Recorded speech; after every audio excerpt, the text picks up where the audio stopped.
Bem, pessoal, vamos começar aqui a apresentação dessa pequena palestra intitulada Elites, Regimes e Violência.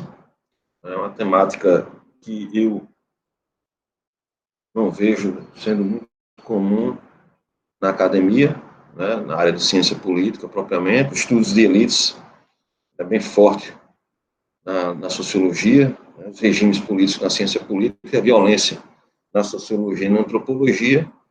Esses três temas em conjunto a gente não vê de forma articulada, de forma associada na ciência política. Isso diz respeito a um vazio conceitual que a gente enfrenta na ciência política no que diz respeito à democracia, né, a teoria democrática contemporânea. A grande maioria dos cientistas políticos trabalha com a perspectiva eleitoral, democracia schutteriana, também conhecida como teoria minimalista da democracia. A preocupação são as instituições que passam pelo crivo eleitoral e as instituições que se relacionam entre elas, sobretudo a relação entre o executivo e o legislativo. Assunto, logicamente, premente na ciência política de grande importância, né, mas, no que diz respeito à análise da qualidade de um regime político democrático, é insuficiente. O que Scott Menor chamou de subminimalismo, né? A visão submínima da democracia. E aí, essa discussão nossa é uma discussão que faz associação entre elites, o que são elites, o conceito de elite, regimes políticos, né? Não só a democracia consolidada, mas as democracias falhas, os regimes híbridos e os autoritários, e a questão da violência, esta medida pelas taxas de homicídio, né? E aí, isso diz muito respeito ao conceito de democracia. Nosso conceito de democracia, ele, além das instituições que passam pelo crivo eleitoral, joga um foco muito importante, uma luz muito importante, no que diz respeito à qualidade do Estado de Direito, a capacidade do Estado como monopólio da força, da violência legal, da capacidade do Estado de controlar e de administrar conflitos, né? E aí essa discussão é uma discussão que, na ciência política contemporânea, é feita muito no campo da normatividade, com pouco pragmatismo e estudos empíricos. E aí a gente tenta justamente ocupar essa lacuna, trazendo o empirismo para essa discussão. E com upgrade, né, a qualidade das elites. Porque as democracias modernas, as democracias contemporâneas, elas têm como grande característica, com grande diferença, a qualidade das elites. Ou seja, as elites que assumem os cargos de governo, né, de poder, não só poder político, mas poder econômico, elas fazem toda a diferença. E é nesse caminho que a gente vai trabalhar. Então, nós temos aí esse slide, eu vou ocupar a tela inteira aqui, de forma mais abrangente, para a gente poder trabalhar em cima disso. Como vocês sabem, eu sou professor associado da UFCG, né, Universidade Federal de Campina Grande, doutor em Ciência Política pela UFPE. Então, a discussão, ela tem início, né, assim, teoricamente falando, em um livro publicado no início da década de 90, o John Higley e Richard Gunter. E aí é interessante, só abrindo um parênteses, que essa exposição que eu estou fazendo aqui, ela está sintetizada num artigo no meu blog, o blog do cientista político José Maria Nóbrega. Você pode ver aqui, né? Eu estou acompanhando pelo meu celular o artigo que eu escrevi e publiquei no meu blog. Aí você pode acessar pelo Google, né? Blog do cientista político José Maria Nóbrega, ou então pelas redes sociais, Instagram e o Twitter. Eu também tenho conta no Twitter. Mas, enfim, nós temos aqui, né, essa primeira discussão, e eu sempre gosto muito isso, né? Fundamental nós discutirmos não só do ponto de vista dos dados, do empirismo, da discussão mais ampla, mas ter clara a definição dos conceitos, né? A academia é diferente do jornalismo, é diferente da dinâmica da imprensa e das redes sociais. Na academia a gente precisa definir os conceitos. E aí John Higley e Richard Gunter, juntamente com o Michael Burton, eles desenvolveram um argumento teórico utilizado para analisar o papel das elites políticas em países como Espanha, Colômbia, México, Costa Rica, Venezuela, Uruguai, Argentina, Chile, Peru, Brasil, Portugal e República Dominicana. No livro Elites e Consolidação Democrática na América Latina e na Europa do Sul, né, publicado pela Cambridge University Press em 1992, é em inglês, eu traduzi aqui, grosso modo, para o português, diversos cientistas políticos de várias instituições importantes, universitárias, né, várias universidades importantes, desenvolveram seu argumento em torno do núcleo teórico, no qual as elites políticas determinam a consolidação ou não consolidação do regime político, democrático, no caso. A diferença, então, não estaria no povo, né, mas nas elites. Elites essas sem cores partidárias, medidas em sua dinâmica pelo accountability e acomodação em torno das regras do jogo formal da democracia eleitoral. Apesar dessa limitação teórica conceitual baseada em Schumpeter e na não inclusão de um foco no papel do Estado de Direito, o argumento teórico desses autores é enfático, né? Elites políticas que não se acomodam às regras do jogo, que não são responsivas às instituições políticas da democracia, levarão o processo de democratização para dois caminhos possíveis. Ou, né, para a pseudodemocracia, que seria um regime híbrido, no qual você tem eleições, mas a democracia não se consolida, e esse argumento teórico não é sofisticado nesse trabalho por causa da lacuna conceitual schumpeteriana, ou então retorno à ditadura. Pseudodemocracia seria um meio termo entre instituições democráticas e falta de consentimento das elites e das massas em torno dessas instituições. Essa falha levaria o regime à constante instabilidade, principalmente em novas poliarquias. E aí é uma discussão que, desde a década de 90, existe, mas que parece que não chegou no jornalismo brasileiro. Dois economistas da University of St. Gallen, da Suíça, Thomas Casas e Kretz e Guido Cosi, né, toda essa literatura eu disponibilizo nesse mesmo artigo, certo? Que está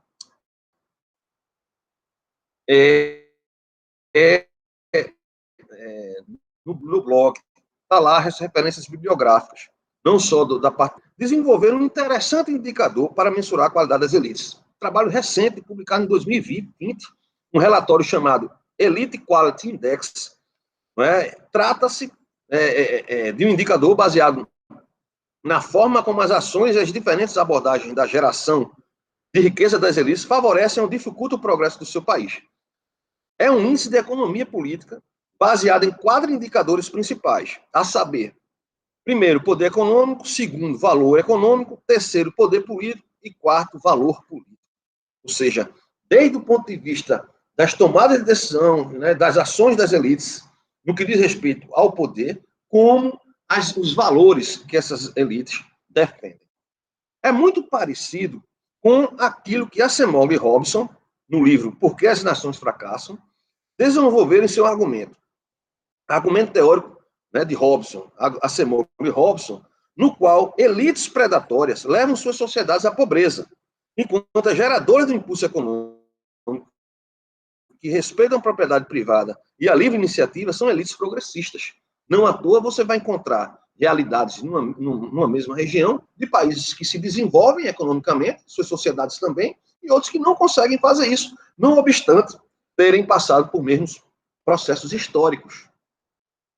Esse indicador, né, o indicador o Quality Index, Elite Quality Index, ele mede entre 0 e 100 a mensuração dele. Então, quanto mais próximo deste, mais a elite é de qualidade. E o inverso, mais próximo de 0, a elite é extrativista.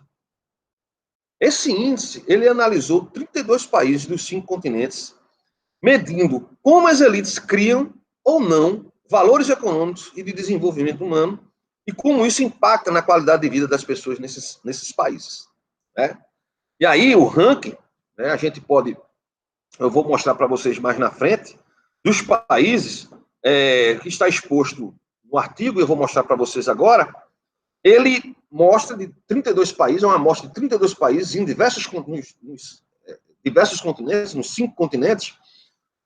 Desses 32 países, o Brasil ficou no 27º lugar. Só para a gente adiantar aqui que a posição do Brasil é pior em elites, e por incrível que pareça, é uma situação mais confortável no índice de democracia, que é o índice do The Economist. Não é? Então, o que a gente quer fazer aqui, nós queremos analisar o impacto das elites, a qualidade das elites, a qualidade dos regimes políticos e a questão da violência se há associação. Porque o conceito de democracia que nós temos como base é um conceito no qual, além das perspectivas do regime político, democrático, eleições, instituições, relação executivo-legislativo, temos um foco muito forte nas instituições legais, o aparato da justiça criminal, ordem e segurança pública. A gente sabe muito bem como essas instituições elas falham no que diz respeito ao monopólio da força, ao monopólio da violência, naquela discussão weberiana, as taxas de violência tendem ao crescimento. E aí a gente vai justamente avaliar esses níveis de associação. E aí, né, esse indicador, o indicador de classificação de regimes políticos, do Democracy Index, da revista The Economist, é um documento que mensura os níveis de regimes políticos entre vários países. Né? São um total de 167 países avaliados, e há uma classificação. Né? O Democracy Index faz como o biólogo faz com as espécies, eles classificam os regimes políticos. E esses regimes políticos são classificados em full democracy, ou seja, democracias cheias, consolidadas, flower democracy, ou democracias falhas. Alguns colocam como democracia imperfeita, mas isso é um erro conceitual, certo? E eu acho que é um erro conceitual grave, que nem as full democracies são perfeitas, certo? Então, as democracias, os regimes chamados regimes híbridos e os regimes plenamente autoritários, eles classificam de forma quadricotômica, onde as full democracies são classificadas nas notas entre 8 e 10, os flower democracies entre 7,9 e 6, os regimes híbridos entre 5,99 e 4, e os regimes autoritários entre 3,99 e 0. Então, uma pergunta que a gente faz, né? Será que a qualidade das elites políticas tem impacto na qualidade dos regimes políticos? A nossa proposta aqui é analisar o nível de associação. A associação seria o que a gente chama de impacto. A correlação, a associação, um teste causal requer modelagens mais sofisticadas, que não vai ser o caso aqui. E aí, o que a gente argumenta, teoricamente, é que definindo regimes políticos de forma quadricotômica, o Democracy Index, da revista The Economist, colocou muitos países em situação chamada semidemocrática, né, na literatura. Semidemocracia, só para a gente se situar teoricamente, conceitualmente, é uma situação de hibridismo institucional, na qual o país avança eleitoralmente, mas mantém estruturas autoritárias em muitas de suas instituições, com destaque aquelas ligadas ao aparato coercitivo estatal, ou seja, ligadas ao monopólio da força. Aí nós teremos um indicador de violência sendo medido pelas taxas de homicídio por 100 mil habitantes. O indicador de qualidade das elites é de 2020, né, o banco de dados, né, uma publicação recente. A da The Economist é de 2019, né, quando eu produzi o artigo há 2 dias atrás, não tinha saído ainda 2020, acabou de sair, recebi ontem, né, por e-mail, o documento da The Economist com o novo Democracy Index 2020. E o indicador de violência, as taxas de homicídios do Banco Mundial, são de diversos anos, porque os países não mantêm uma uniformidade. Por exemplo, o banco de dados do Banco Mundial mais atualizado vai até 2016 só. Então, nós temos os dados de 10 anos, 2006, 2016, mas nem todos os países preenchem todos os anos. Então, é um sinal, né, os países que têm dificuldade de serem transparentes nos seus dados de violência, já é um dado, isso por si só já é um dado. E aí temos finalmente, nós temos finalmente aí a tabela geral, com os indicadores. Aí, nessa primeira coluna, nós temos os países, os 32 países que foram avaliados pela Elite Quality Index, as fontes estão ali embaixo, como vocês estão vendo. O país que apresentou a melhor qualidade das elites foi Singapura, apesar de possuir um regime político de flower democracy, né, 6,38. um índice de violência baixíssimo. A gente pode dizer que Singapura é um lugar tranquilo, não obstante, vem se desenvolvendo economicamente muito bem. Não à toa, nós temos aí os indicadores de valor econômico, né, das suas elites, sendo um dos principais aspectos de Singapura, né? Singapura é conhecida, né, conhecido como um país produtor forte de tecnologia. Muitos brasileiros estão viajando para lá para desenvolver suas tecnologias no país onde suas elites são mais abertas à livre iniciativa. Tem um indicador forte de qualidade das elites aí no Elite Quality Index. E aí a gente percebe que a maioria dos países que tem uma qualidade das elites elevada também tem índices de democracia elevados, salvo, né, nós temos aí um país autoritário, não obstante ter uma qualidade da elite boa, que é a China, né, que vem também se desenvolvendo muito economicamente, mas é um regime político no qual há graves limitações às liberdades de expressão, e aí isso termina colocando a China a liberdade de expressão, não há democracia eleitoral, né, você não tem pluripartidarismo, é a nota 3,32. Praticamente a mesma nota do Egito, que está lá embaixo, só que tem uma elite péssima. Não é? Ambos os países demonstram níveis também baixos de violência. Países autoritários sabemos que têm grande dificuldade de serem transparentes com os números de violência. Né? Seus dados de criminalidade e violência são dados, principalmente os crimes violentos, que os governos, principalmente governos autoritários, que praticam, né, eles não atuam como um monopólio da força, como em democracias, né? Então, geralmente, eles ferem direitos civis e políticos. Esses países, apresentando notas baixas assim nas taxas de homicídio, é de se estranhar. O Brasil apresenta ali, né, 27ª posição, uma das piores elites, né, qualidade das elites ali, mas numa situação de flower democracy, né, 6,97, sua nota, mas a taxa de homicídio de 29,5, uma das maiores, ficando atrás apenas da África do Sul, que apresentou um nível melhor de democracia do que o Brasil, mas as suas elites políticas apresentou um nível pior. Então, no geral, a gente vê aí que se apresenta associação e também, às vezes, não se apresenta. Para isso, existe um mecanismo, a gente chama de correlação, né, correlação de Pearson, que mede o nível do impacto do conjunto de dados, o nível de associação. Esse nível de associação é medido entre 0 e 1. Quanto mais perto de 0, menos correlação ou menos associação entre o conjunto de dados. E quanto mais perto de 1, que também pode ser um sinal negativo, né? Se no caso uma variável cresce e a outra decresce numa proporção alinhada, então mais perto de 1 ou menos 1 seria uma correlação mais forte. E aí pegamos os conjuntos de dados, né, desses indicadores, né, os indicadores de qualidade das elites, que também varia entre 0 e 100, mas nenhum país alcançou 100, ou 0, vamos dizer assim. O índice de democracia, ele também é positivo, né? 0 é menos democrático, o autoritário mesmo, naquela perspectiva quadricotômica que eu falei anteriormente.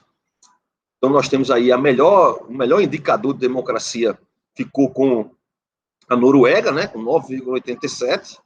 A qualidade das elites norueguesas também é alta, né, fica atrás desses outros países, muito provavelmente por causa do modelo de Estado da Noruega, que é um modelo de Estado no qual você tem uma grande rede de bem-estar social, e isso termina diminuindo aquele aspecto da livre iniciativa, mas é um país com uma grande elite, nível de democracia melhor que tem, né, entre os países analisados, entre os 32 países analisados, sem violência. Né? Então, você vê aí um alinhamento quando observa-se a Noruega.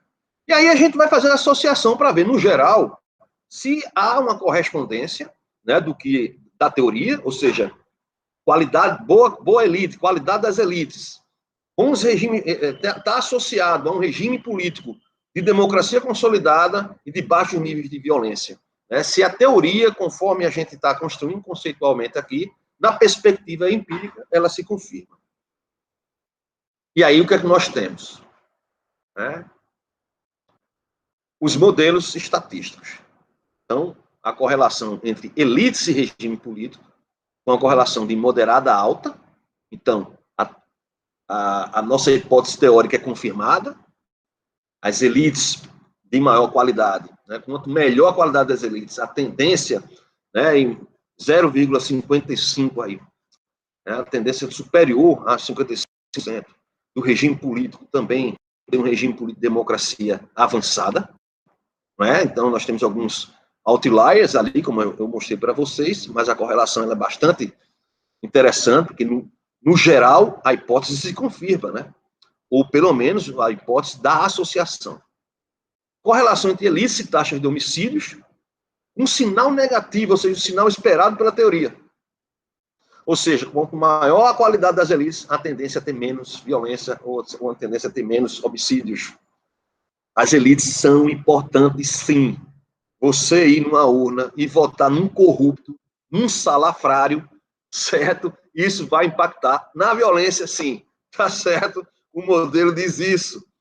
Correlação entre regime, né, qualidade do regime político, e homicídio, apesar de ter se mostrado uma associação com sinal negativo, que é o que se espera, democracias avançadas com menos violência, por questão de nós encontrarmos muitos países com taxas de homicídios abaixo de 10 por 100 mil habitantes, que é o tolerável, né, pela Organização Mundial da Saúde, o tolerável seria no máximo 10 por 100 mil habitantes. Tem muitos países dessa amostragem, que é uma amostragem enviesada, não tem como ser diferente, porque só são 32 países que foram pesquisados pelo dispositivo, né, do Elite Quality Index, mas há uma associação, mesmo que fraca, e um sinal negativo, ou seja, o regime político, uma democracia consolidada, tende a ser menos violenta do que o regime de democracia falha, ou de regime de hibridismo institucional, ou mesmo autoritário.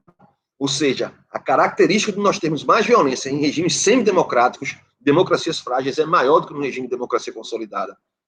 E aí isso confirma um outro trabalho que nós estamos fazendo, uma outra pesquisa que nós estamos fazendo no âmbito do Núcleo de Estudos da Violência da UFCG, de que as semidemocracias na América Latina há um risco 24,3 vezes maior de você ser assassinado num regime semidemocrático latino-americano que nas democracias consolidadas. Então, isso são dados que cada vez mais vão mostrando essa relevância empírica e confirmando aquela teoria que a gente sempre defendeu, mas que sempre sofreu resistência dentro da academia. Para terminar, temos os gráficos dos dados, né? Então, perceba aqui que os gráficos da qualidade das elites, que é o gráfico justamente do ranking, do maior, da democracia, das elites de melhor qualidade para as elites de menor qualidade, certo?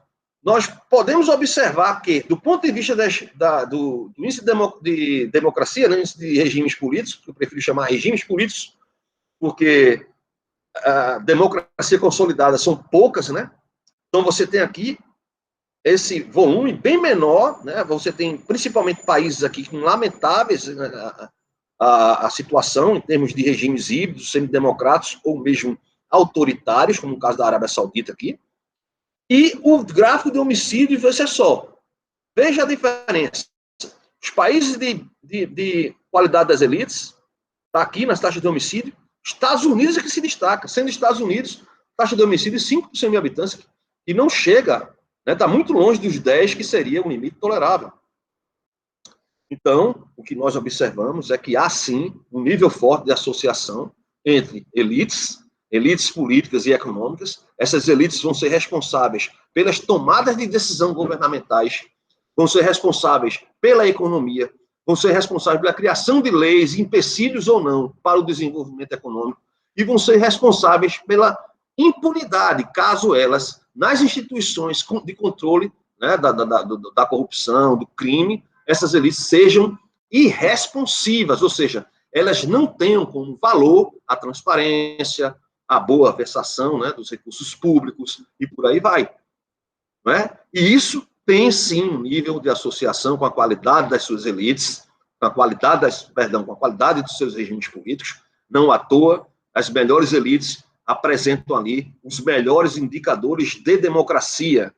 Praticamente todas, né, com raríssimas exceções, como democracias consolidadas e com níveis de violência baixíssimos, diferentes daqueles onde as elites são mais do que corruptas.